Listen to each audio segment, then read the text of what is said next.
আরজি করে ঘটে যাওয়া এই নৃশংস ঘটনা এবং আমাদের এই রাজ্য সরকারের একেবারেই ইচ্ছাকৃতভাবে এমন একটা অবস্থান নিয়েছে যাতে করে কোনোভাবেই যেন দোষীরা ধরা না পড়ে, এটা পশ্চিমবঙ্গবাসীর জন্য অত্যন্ত লজ্জাজনক একটা বিষয়।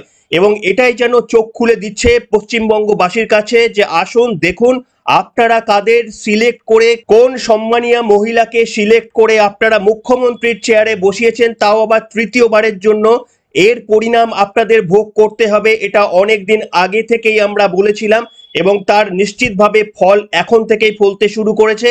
এই ফলের পর যদি স্বাস্থ্যমন্ত্রী কিংবা পুলিশ মন্ত্রীর চেয়ার যদি এর পরেও টলিয়ে দেওয়া না যায়, তাহলে নিশ্চিতভাবে আগামী দিনে আরো বড় কিছু আমাদের জন্য ওত পেতে বসে রয়েছে। সেটা কিন্তু গত কয়েকদিনের রাজ্য সরকারের ভূমিকা এবং রাজ্য সরকার পরিচালিত প্রশাসনের ভূমিকা দেখলেই আপনারা বুঝতে পারবেন।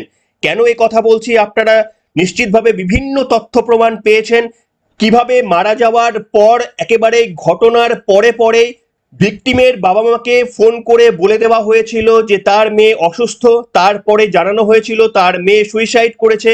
অর্থাৎ পরিষ্কারভাবে ঘটনাটি প্রথম থেকে ধামা চাপা দেওয়ার চেষ্টা করা হয়েছে।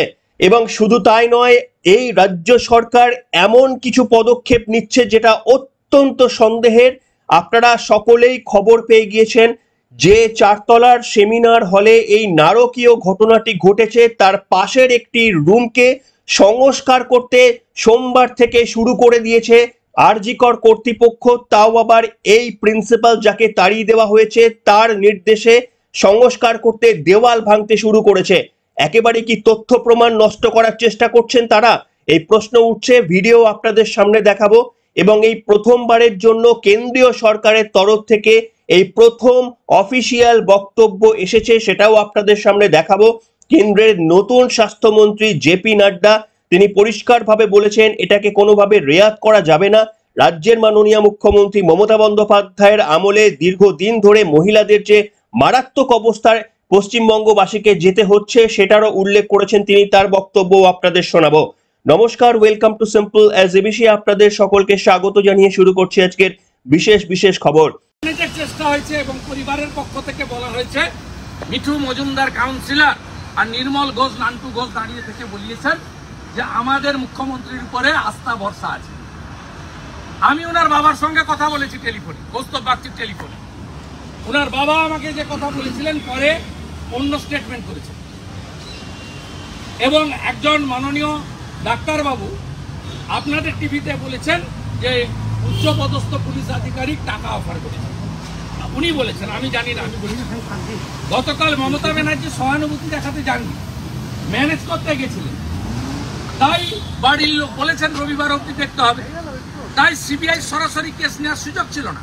দেখুন, এত কিছুর পর যারা রাজ্য প্রশাসনের পাশেই দাঁড়াচ্ছেন তারা পরিষ্কারভাবে নিজের পায়ে তো বটেই, এমনকি নিজের আগামী প্রজন্মের পায়ে কুড়ুল মারছেন। তার কারণ হচ্ছে এটা তো পরিষ্কার যে কিভাবে একটা ধর্ষণ এবং খুনের ঘটনাকে আত্মহত্যা বলে চালিয়ে দেওয়ার প্রথম থেকে একটা চেষ্টা চলেছিল প্রশাসনের তরফ থেকে, সেটা আপনারা খবর পেয়ে গিয়েছেন। আর এত কিছু খবর পেয়ে যাওয়ার পর নিশ্চিতভাবে প্রশাসনের ওপর আপনাদের দরদ উতলে পড়বে না আগের মতো করে। এবার অন্তত নিজের আয়নায় নিজের মুখটা দেখে বুঝতে পারবেন যে আমাদের রাজ্য পরিচালনার দায়িত্বে কে রয়েছে, কাকে আমরা সিলেক্ট করে রেখেছি আমাদের রাজ্য পরিচালনার জন্য, এবং তিনি শুধু আমাদের নয় আমাদের সন্তানদের জন্য নিরাপত্তার জন্য কিন্তু কতটা ভরসাযোগ্য সেটা কিন্তু আরো একবার পরিষ্কার হয়ে যাচ্ছে। প্রতিবাদ করুন, যে যেখানে আছেন প্রতিবাদ করুন, আমাদের ভবিষ্যৎকে নিশ্চিত করতে হবে। আমি নিজে একজন মেয়ের বাবা, তা নিয়ে যথেষ্টই চিন্তায় রয়েছি এই ধরনের কাণ্ড কারখানা দেখে। এবং আপনারা যে যে বয়সীর হন, যে প্রফেশনের সঙ্গে যুক্ত থাকুন, একেবারেই প্রতিবাদ করুন, যেখানে পারবেন প্রতিবাদ করুন, কমেন্ট সেকশনে প্রতিবাদ করুন, পারলে রাস্তায় নেবে দুজন মানুষকে বুঝিয়ে যেখানে পারেন প্রতিবাদ করুন। তার কারণ এই রাজ্য সরকারের যে অবস্থান যেটা পরিষ্কার হয়ে গিয়েছে, একজন ছাত্রীর ওপর ব্রুটাল আক্রমণ হওয়ার পরেও, মেরে দেওয়ার পরেও কতটা নির্লজ্জ একটা প্রশাসন যে শুধুমাত্র ওপর একটা তদন্ত খেলার তারা চেষ্টা চালিয়ে গিয়েছে। তার কারণ আপনারা জানেন যে 5 দিন অতিবাহিত হয়ে যাওয়ার পরেও কলকাতা হাইকোর্টের পর্যবেক্ষণ যে কোনো রকমেরই মিনিংফুলি প্রোগ্রেস করতে পারেনি এই তদন্তকারী অফিসাররা, যাদেরকে রাজ্যের মাননীয় মুখ্যমন্ত্রী বলেছেন যে পৃথিবীর মধ্যে নাকি বেস্ট হচ্ছে কলকাতা পুলিশ, তারা 5 গুরুত্বপূর্ণ দিন চলে যাবার পরে তদন্তের কোনো মিনিংফুল গতিপ্রাপ্ত হয়নি, সেটা কলকাতা হাইকোর্টে গতদিন বলা হয়েছে। এবং আপনাদের দেখাতে চাইবো, দেখুন শুধু তাই নয় যে এই প্রশ্নটা উঠেছে, কৌস্তব বাগচি প্রশ্নটা তুলেছেন যে পুলিশ প্রশাসনের তরফ থেকে এভিডেন্স ট্যাম্পারিং করা হতে পারে, এই সন্দেহ করা হয়েছে এবং সন্দেহটা যে অমূলক নয় আপনাদের দেখাবো। দেখতেই পাচ্ছেন আপনারা, একটা ভিডিও দেখুন। যে 4 তলার সেমিনার হলে এই নারকীয় ঘটনাটি ঘটেছিল, সেই সেমিনার হলের পাশের একটি রুমকে দেখুন কিভাবে ভেঙে ফেলা হচ্ছে, দেওয়ালগুলিকে ভেঙে ফেলা হয়েছে।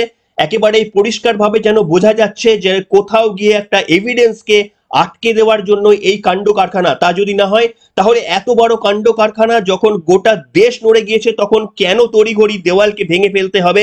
তদন্তকারী অফিসাররা পর্যন্ত সেটাকে আটকাতে পারেনি। এরপর আর কোথাও প্রমাণ থাকতে বাকি হয় যে এই রাজ্য পুলিশের ওপর কেউ ভরসা রাখতে পারে না, কোথাও ভরসা রাখা যায় না।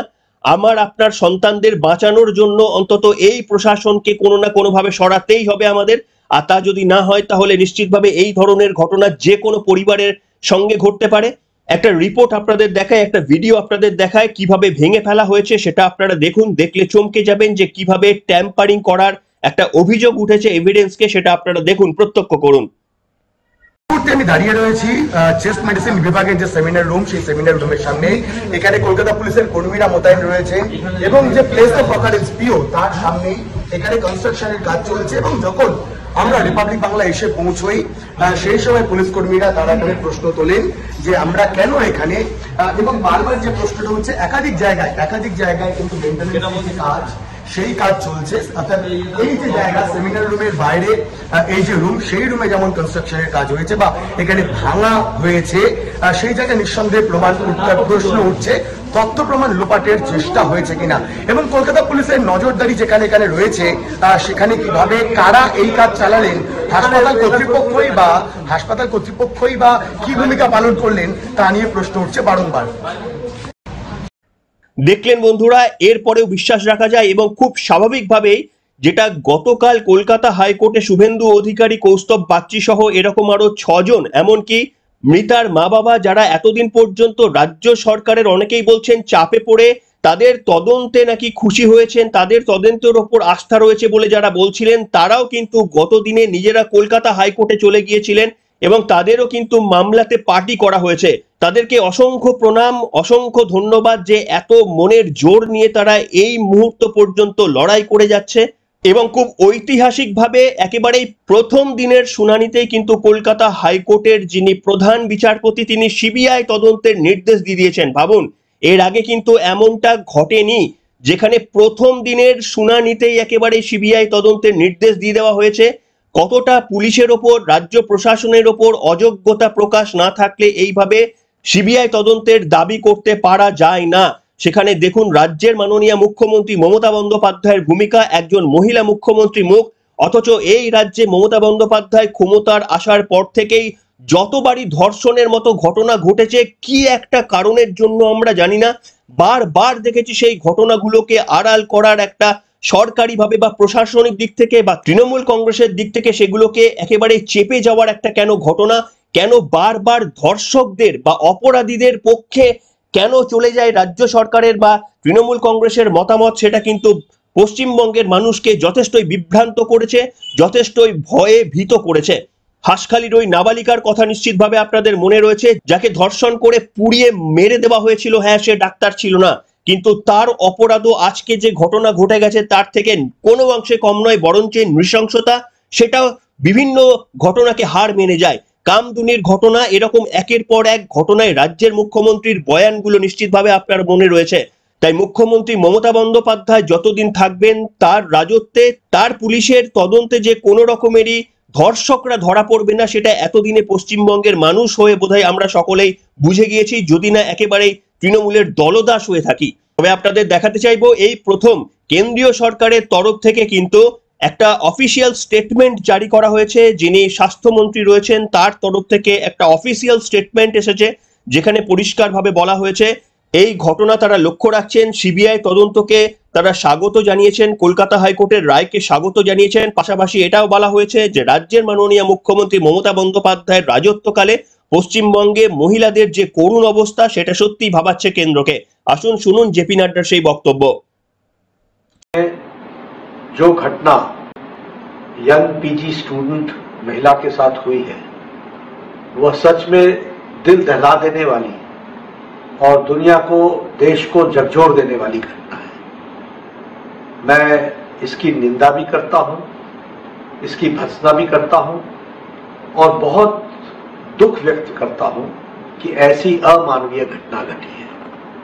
मैं यह भी कहूंगा कि मेरे शब्द कम पड़ते हैं कि जिस तरीके की घटना घटी और जिस तरीके से सरकार ने इसको छुपाने की कोशिश की है उसकी जितनी भर्त्सना की जाए वो कम है। मैं यहाँ ये भी कहना चाहता हूँ कि बंगाल एक ऐसा प्रदेश बन गया है जहाँ कानून व्यवस्था नाम की कोई चीज नहीं रह गई है।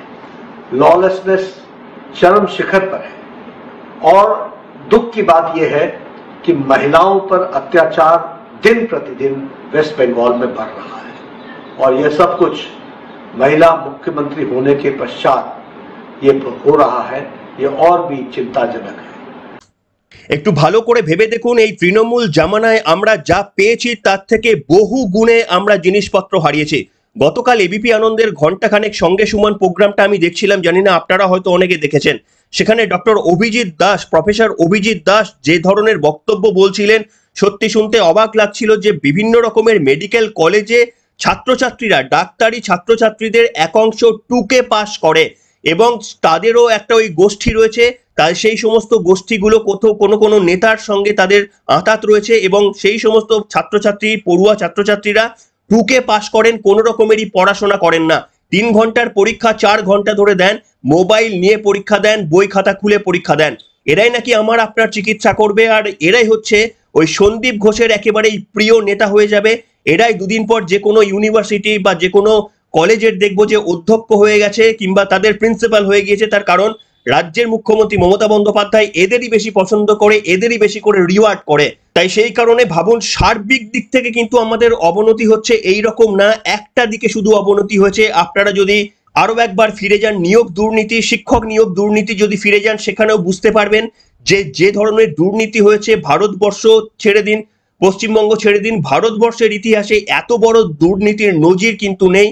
আপনি রেশন ব্যবস্থা বলুন, আপনি সড়ক উন্নয়ন ব্যবস্থা বলুন, আপনি শিল্প কথা বলুন, আপনি যে কোনো দিকে বলুন, যে তলানিতে আমাদেরকে নামিয়ে দেওয়া হয়েছে শুধুমাত্রই ভোটের বৈতরণী যে কোনোভাবে পেরিয়ে গিয়ে কিন্তু একেবারেই আমাদের ছেড়ে দিন, আমাদের ভবিষ্যৎকে যে জায়গায় নিয়ে যাচ্ছে এই রাজ্য প্রশাসন, তার বিরুদ্ধে সার্বিকভাবে প্রতিবাদ হওয়া উচিত।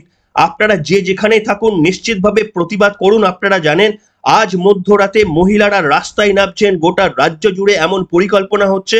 আপনাদের যার যেখানে সামর্থ্য রয়েছেন সকলেই মিলে রাস্তায় নামুন, তার কারণ ওই মৃতার পরিবারের পাশে তো আমাদের দাঁড়াতেই হবে এবং বিশেষ করে আর একটাও যেন এই ধরনের ঘটনা না ঘটে যার সম্ভাবনা প্রবল। যেখানে রাজ্য প্রশাসনের এরকম ভূমিকা, সেখানে এই ধরনের ঘটনা বারবার ঘটার সম্ভাবনা প্রবল, তাই আমাদের আটকাতেই হবে।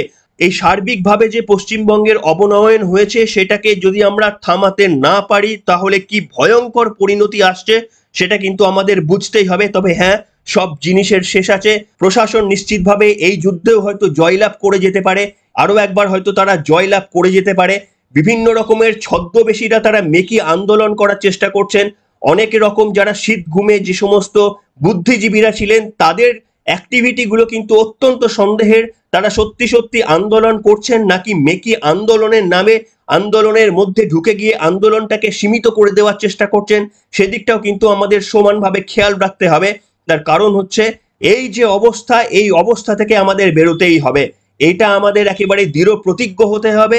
শুধুমাত্র ইউটিউবে ভিডিও শোনা নয়, আপনারা যে যেখানে কন্ট্রিবিউট করতে পারবেন, সেটা সোশ্যাল মিডিয়ায় কমেন্টের মাধ্যমে হতে পারে কিংবা রাস্তায় নেমে প্রতিবাদ হতে পারে। ওই ভিকটিমের ফ্যামিলির পাশে আমরা দাঁড়াবো। আর এই রাজ্য প্রশাসনের এই ধরনের অযোগ্যতার বিরুদ্ধে কিন্তু আমাদের প্রতিবাদ জানাতেই হবে। যদি নিজেকে ভালো থাকতে হয়, যদি আগামী দিনে আমার সন্তানকে বাঁচিয়ে রাখতে হয় পশ্চিমবঙ্গের বুকে, তাহলে প্রতিবাদ করতেই হবে।